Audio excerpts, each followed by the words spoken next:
प्रश्नोत्तर सत्संग माध्यम से आज जो एक प्रश्न आया है, दुर्गा दास पांडे, विंध्याचल, उत्तर प्रदेश। विंध्याचल जो माता देवी का धाम है, वहां से उनका प्रश्न है कि भक्ति मार्ग में, मुक्ति मार्ग में देवी माता का क्या भूमिका, क्या महात्म्य है। दुर्गादास जी बहुत बड़े अच्छा प्रश्न पूछे। भक्ति मार्ग ही नहीं, संसार के हर एक मार्ग में देवी माता का महिमा है, महत्व है। भक्ति मार्ग में तो और ज्यादा इनकी महिमा है, क्योंकि ना भगवती देवी जो है भगवान नारायण की माया है। आप देखेंगे जब भी कोई ऋषि मुनि महात्मा साधु संत किसी को मोहित करने का हो तो ये देवी को ही भगवान प्रेरणा करते हैं। वो यही से भ्रमित कर देगी, किसी को पता नहीं चलेगा, झूठा को ये है, सत्य यही से प्रतीत होगा। जब भगवान बलराम को माता देवी के गर्भ से खींचना था तो माता देवी को आदेश दिया गया, वो खींच के रोहिणी के गर्भ में स्थापन कर दिया, किसी को पता नहीं चला। नारद जी को मोहित करना हो तो माया को आदेश दिया, तुरंत एक नगर निर्माण हो गया, उसमें नारद जी फंस गए। ब्रह्मा शंकर ही जे ही नचाई ही अपर जीव के ही लेखे माही। ब्रह्मा शंकर भी नचाने वाली भगवती माया जो है भगवान नारायण की शक्ति है।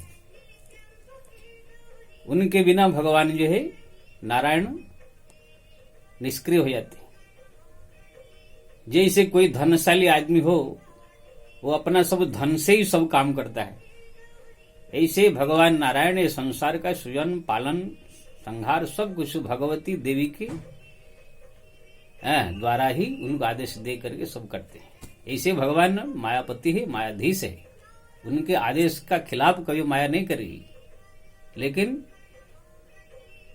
वो माता के द्वारा ही सब कराती। इसलिए भगवान गीता में भी कहा, माया अध्यक्षेणम प्रकृति श्वेते सचराचरम।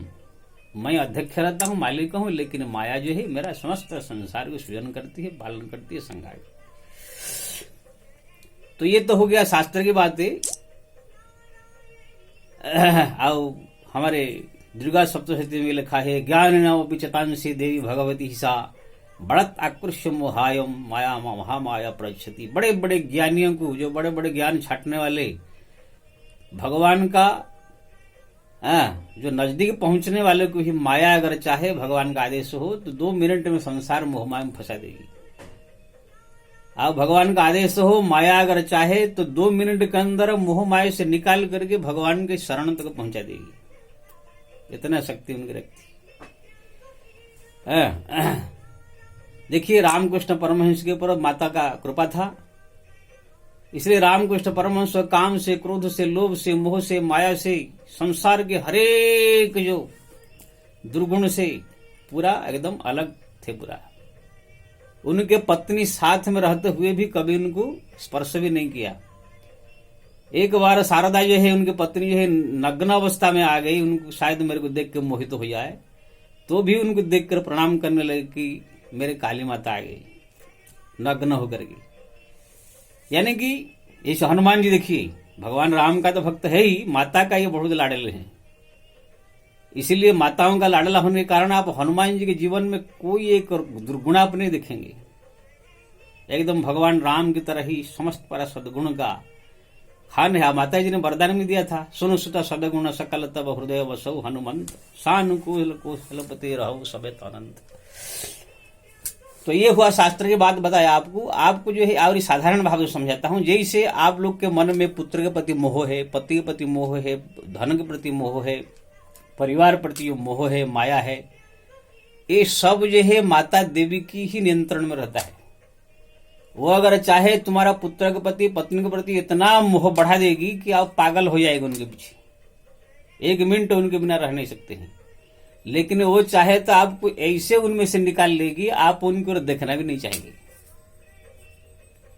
हमारा दक्षिण में भक्त है, भक्ता पदर क्या बोलते हैं धनुर्दास, वो पत्नी का चेहरा देख देख के ही सब काम करते। नहाएंगे तो ही पत्नी के सामने बैठा के, खाएंगे तो ही पत्नी बैठा के, लेकिन भगवान ने जो कृपा किया, माता का आदेश दिया देवी माता को, तो ऐसे उनके मन को जो घुमा कि पत्नी को जो है भूल करके भगवान की भक्ति में डूब गए। तुलसीदास के भी हाल था। तो आप लोग के संसार में जो धन के प्रति, पुत्र के प्रति, पत्नी के प्रति, पति के प्रति, परिवार के प्रति, माँ के प्रति, बाघ के प्रति जितने सब माया है, इसी कारण में फंसे हुए हैं संसार में सब जीव। किसकी प्रतिष्ठा के पीछे, किसको राजनीति में सत्ता के पीछे सब पड़े हुए हैं। और जबकि जानते हैं कि एक दिन ये समाप्त हो जाएगा, 2 रोटी खाना है, एक कपड़ा पहनना है, बस एक घर में रूम में रहना है। लेकिन फिर भी लोग को 50,000 करोड़, 1,000 करोड़ कितने भी हो जाए तो ये मनो संतोष नहीं होता है। क्यों ना भ्रमण को उसमें भ्रमित तो होकर सब उसके पीछे लगे रहते हैं। ये सब माया का कर्तृत्व है। तो अगर देवी माता चाहे तो आपका संसार की समस्त लोगों के प्रति, परिवार के प्रति, धन के प्रति, सब के प्रति आकर्षण कम करके भगवान के चरण में आपका मन को लगा दी।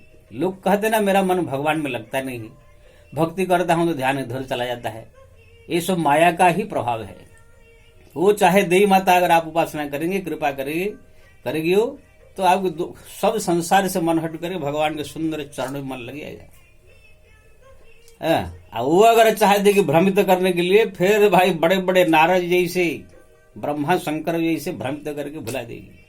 ज्ञान नाव विचतांशी देवी भगवती सा बड़ा ताकृष्य मोहाय महापना प्रक्षति। बड़े बड़े ज्ञानियों को, जे ज्ञानियों के चित्ता पहर रही, बरियाई विमोह वश करही। इसीलिए मैं कहूंगा, चाहे भक्ति मार्ग में हो, कोई भी मार्ग में हो, कोई भगवान के भजन के साथ साथ देवी माता की, देवियों की, लक्ष्मी, सरस्वती, माता दुर्गा, ये सब की उपासना भी साथ में करना है। इसीलिए रखा गया सीताराम, गौरी शंकर, राधे श्याम, ये सब साथ में रखा गया है। माताओं की भूमिका बहुत बड़ा है।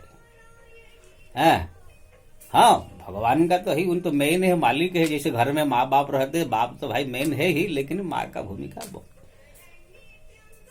इसीलिए आप देखेंगे दुर्गा सप्तमी जो लोग पाठ करते हैं, उसमें भी सूरथ राजा और ये समाधि वैश्य का कहानी आता है।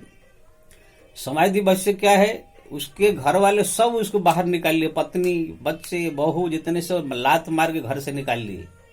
और सूरथ राजा का सब राज्य जो है सब दुश्मन ने छीन लिया, उनके पत्नी भी छीन लिया। पत्नी जो है दूसरे जो राजा के पास जा करके उनको भी प्रेम करके उनके हो गई, राज्य भी उनके चला गया। ये दोनों जो है जंगल में मिले, दोनों अपने की कहानी सुनाए, लेकिन दोनों के मन में जो है परिवार के प्रति फिर मोह है। घर से बहू, लड़के, बच्चे सब धक्का मार के निकाल दिए, तो सब ऊपर तिरस्कार भाव होना चाहिए। लेकिन समाज दिवस के मन में वही लड़का याद आ रहा है, बहू याद आ रही है, नाती पोता याद आ रहा है। सूरथ राजा जो है उनको राज्य से बेदखल कर दिया, एक राजा छीन लिया, उनके पत्नी को भी छीन लिया। अब पत्नी ऐसे नहीं कि रो रही है उनके पास, वो भी उनके प्यार करके वो राजा की रानी बन गई, उसको भी मालूम पड़ा। फिर भी वो पत्नी के प्रति उनके मन में याद आ रहा है, राज्य के प्रति याद आ रहा है, जो मिलने वाला है नहीं। तो दोनों जो है एक ऋषि के पास गए, पूछे कि ऐसे हम लोग जानते हैं कि ये सब अब मिलने वाला नहीं है, हम लोग उससे दूर हो गए, फिर भी मन क्यों ऐसे आकर्षित हो रहा है। तो ऋषि ने कहा, ये सब भगवती की माया है, अगर इससे बचना चाहते हैं अब देवी की उपासना करो। तो दोनों ने देवी माता का उपासना किया, फिर भगवती कृपा की। दोनों के मन में जो राज्य के प्रति और परिवार के प्रति मोह था, माता जी ने कृपा किया, वो मोह माया सब समाप्त हो गया। समाज दिवसीय भक्ति में डूब करके भगवत धाम गए। और जो सूरथ राजा थे उनको माता जी ने आशीर्वाद दिया, आपका ही मन भक्ति में रहेगा, और अगली सार्वजनिक मनोन्तर भी जो मन होंगे। तो ये देवी माताओं की इतना शक्ति है, इतना प्रभाव है, 2 मिनट में किसी को भ्रमित कर देंगे, 2 मिनट में किसी को भगवान के चरण में लगा देंगे, मुक्त कर देंगे। इसलिए मैं सबसे प्रार्थना करूंगा कि भगवान के भजन, कीर्तन, पूजा पाठ के साथ साथ माता देवियों की जो है उनकी आराधना, मातृवत उनकी चरण की चिंतन, स्मरण, ये सब करते रहना चाहिए। देखेंगे भगवान की कृपा हो जाए, साथ में माता की कृपा हो जाए, तो भक्ति मार्ग में सरल हो जाएगा। नेशनल हाई रोड जैसे आप भक्ति मार्ग में आगे बढ़ सकते हैं। और खाली ये भक्ति मार्ग में नहीं, संसार में धन, संपदा, मान, जस, प्रतिष्ठा, जो कुछ भी है सब इन्हीं के हाथ में है। ये चाहे तो किसको जस दिला दे, ये किसको चाहे तो अपमान करा दे, किसी कुछ भी कर सकती है। लेकिन हाँ, जस भी एक माया है, संसार में मान प्रतिष्ठा भी एक माया ही है। उसके पीछे अगर आप पड़ जाएंगे तो भी भक्ति भूल जाएंगे। इसीलिए भी कभी कभी भक्तों को अपमान करा के भी ये भगवान की चरणी ओर लगाती है। इसलिए आप देवी माता का जो है महिमा बहुत है, इनकी उपासना कीजिए दुर्गादास जी, और भगवान की उपासना कीजिए। देखेंगे दोनों के साथ ले चलेंगे। जैसे कोई गाड़ी में 2 पहिया जो होते हैं, 100 पहिया का महिमा है, साइकिल बाइक में दोनों पहिया की महिमा है, ऐसे ही जो दोनों की महिमा है, इसलिए दोनों का उपासना करें। जय श्री राम।